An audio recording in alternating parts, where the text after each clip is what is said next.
നമസ്കാരം. കേരളത്തിലെ ദേശീയപാതയുടെ പ്രവൃത്തി അതിവേഗം പുരോഗമിക്കുകയാണ്. നിലവിലുണ്ടായിരുന്ന 2 വരി പാതയിൽ നിന്ന് പുതുതായി നിർമ്മിക്കുന്ന 6 വരി പാതയിലേക്ക് മാറുമ്പോൾ അതീവ ശ്രദ്ധയോടും ജാഗ്രതയോടും കൂടി മാത്രം വാഹനമോടിക്കേണ്ടതാണ്.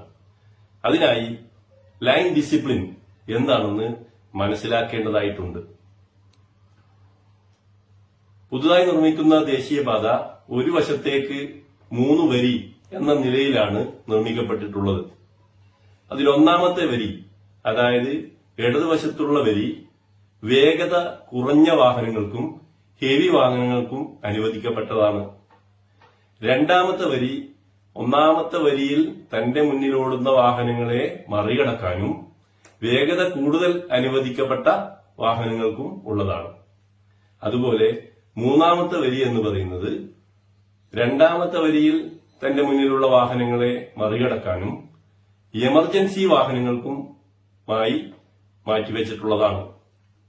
ഏതെങ്കിലും സമയത്ത് തന്റെ മുന്നിലുള്ള വാഹനത്തെ അടുത്ത വരിയിൽ കൂടി മറികടന്നു കഴിഞ്ഞാൽ ഉടനെ തന്നെ തനിക്ക് അനുവദിക്കപ്പെട്ട ലൈനിലേക്ക് അല്ലെങ്കിൽ വരിയിലേക്ക് വാഹനം ചേർത്ത് യാത്ര തുടരേണ്ടതാണ്.